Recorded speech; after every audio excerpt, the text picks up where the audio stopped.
Hey there, how's it going? This is James Tripp. This is another video for Flowboxer on YouTube. And in this video, we're having a look at what I can only describe as a Tai Chi beatdown. Okay, this is the best phrase I can come up with for this. So this is a video that has been circulating for a few weeks on YouTube. I understand this is the head of the combat team at the Chen village, a guy called Wang Yan. This is what I've been told. I'm not 100% on this, who is dishing out the beatdown. And the guy receiving it is a Caucasian guy. I don't know where he's from, Europe, the US, something like this.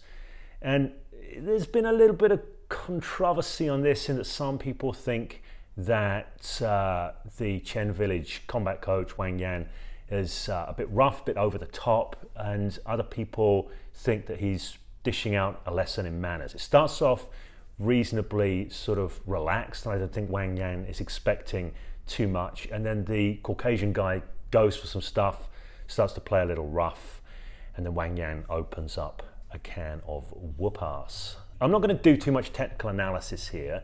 I might do another video doing some technical analysis of one or two of the takedowns, the throws, but right here I'm just going to stay in the commentary of it, looking at what's going on, giving some of my perspectives. There's been some questions in the comments and a few other places as to whether this is real Tai Chi or he's just using external mechanics and all of this kind of thing. That is a different question for a different video, but I do believe that Wang Yan is very much aligned with a lot of Tai Chi principles and the other guy is not. And I think that this is part of the reason, a significant part of the reason as to why Wang Yan is clearly getting the upper hand. So let's have a look at this, and I'll also, by the way, post a link here to the original video so you can look at it without my commentary, come to your own conclusions, but here are some of my thoughts. Okay, so it starts out here with Wang Yan and the challenger, we'll call him. They're just kind of feeling each other out. Notice how Wang Yan's hands are on. He's using his whole hands, his fingers to feel what's going on. The guy has gone for something here. Now, I'm going to just pause the video. The thing that we've just seen there right up at the front, to my eye, you've got the two of them in contact. This is an important thing with Taijiquan. We're working with sensitivity. We want to be working with what's happening. So we open up all our senses, all our channels to feel what's going on. If you look at Wang Yan there, he is really feeling what's going on. He's using his hands and feeling his way into his partner. Now the other guy is kind of like, he's doing some movement, but to me, it seems more like sort of arbitrary movement. And it seems like a guy getting ready to do something. And then when he does something, he clearly goes for it and he does it. Now I think this is a really important thing to recognize. Taijiquan is a Taoist martial art. The idea is to pay attention to the Tao. There's an idea in Taoism that each moment is unique. There's a unique coming together of variables, and if you want to engage and work with that moment optimally, you need to be alive to it. You need to know and feel all the unique variables. And if you try and push an idea onto the moment, insist an idea, enforce an idea onto the moment, you can be informed by ideas, but as soon as you start trying to push it onto the moment, you're not really paying attention to what's happening. You're trying to kind of contrive something. And I think that's what we're seeing here with this Caucasian guy, this challenger, the challenger as we'll call him. He's looking to impose something. He's just kind of getting ready to put his idea on without really feeling what's going on. Wang Yan, on the other hand, is feeling what's going on. And you'll see throughout this that he's not forcing ideas onto the moment. He's always feeling what's happening and going with what's happening and creating with the unique dynamics of the moment. This is one of the reasons why, even though people have said, I don't think this is good Tai Chi, I think in this respect, at the very least, this is excellent Tai Chi. It's an excellent demonstration of that Taoist principle. So let's move it back on, see what we got going. Okay, so again, the challenger goes for another contrived idea, and I like the way that Wang Yan kind of shakes it off, and it's like now he's moved into business mode. Now, Let's look at the sequence going into that first throw again, along with some of the technical details of the throw itself. So as I already mentioned, it seems very much to me like the challenger is going for these kind of arbitrary preconceived ideas without really feeling out the dynamic at the moment. And you can see that Wang Yan just shakes these off, he neutralizes them. There's a concept in Taijiquan of hua, which is sometimes translated into English as neutralizing and sometimes as transforming. In this instance, it's very much two neutralizations, and the third time, it's more than a neutralization, it's a transforming, and Wang Yan transforms what is put upon him to his advantage. So let's take a look at that.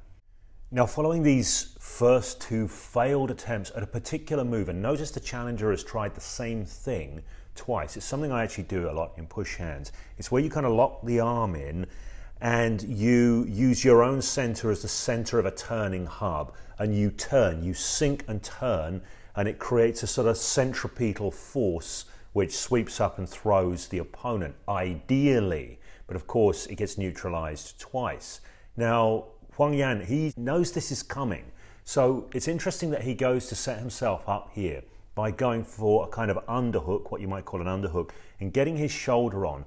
And it's a good chance that he knows the guy's likely to go for the same thing again. He's kind of giving him the arm, and the guy does go for the same thing again. So he attempts to lock Wang Yan in, pull him in, and then to sink and turn. Now note here how Wang Yan goes with the direction that he was being quote unquote thrown in, not that it was a successful throw, and then adds to that by pulling the challenger in.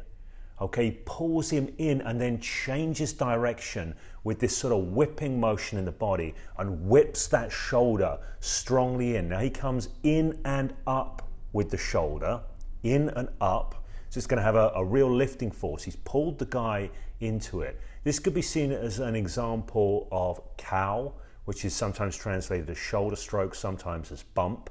It's not done this way in Yang style, so it's not overly familiar to me because I'm mainly a Yang style guy. But this could be seen as an example of cow nonetheless. And it's interesting how he comes in. Now, it's a real whipping movement, like a whip through the body. He whips that shoulder in. And notice how the back leg goes out as counterbalance. Okay, because he's really bringing that shoulder in and forward. There has to be something going back to counterbalance him, so he's not just kind of throwing his mass into it.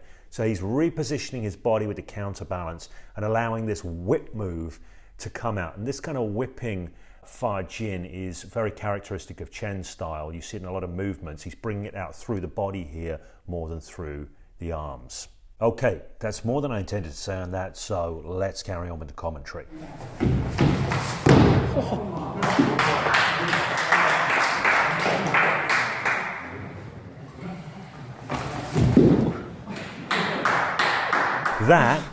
That sweep there for me is my least favorite thing that he does, because that's like pushing an idea on. Maybe the opportunity was there, he just hacked his leg out.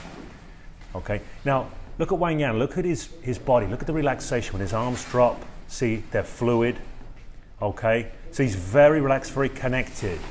He's taking the opportunities that are given to him. He's working with the dynamics as they unfold in the moment. The other guy is struggling. He's trying to control. He's trying to force things to happen. Okay, this is not the way with Tai Chi.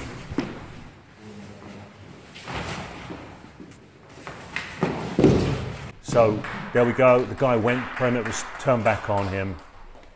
Wang Yan's really using what comes up. Did you see that neutralization there? The guy went in. Oh, t-shirt kaputt. Okay, there's a lot going on. So he's got this really nice shoulder stroke that he uses several times. Wang Yan does. That's a nice, very casual little throw. And again, not an optimal position for that throw, but he was creating with what was given to him. See the other guy trying to force something on? What happens? Gets turned right back on him with that body slam.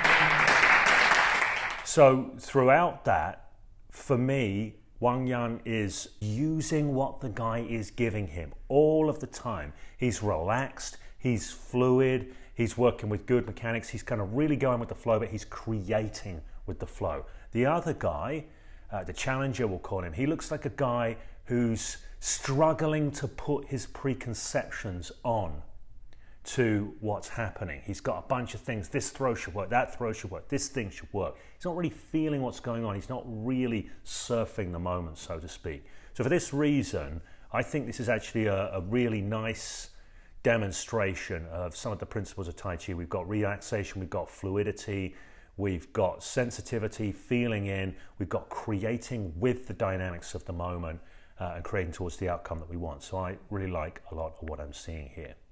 Okay, so if you liked the video, please do give it a thumbs up. If you enjoyed this, please do subscribe to the channel for more similar content. I'm not claiming to be an authority on Tai Chi here. I'm just giving my perspective as a guy that's been in the Tai Chi game for about 25 years. I've got my opinions, other people have got theirs. I'm not looking for a debate, but if you have any constructive dialogue you'd like to open up in the comments section, I'd really welcome that.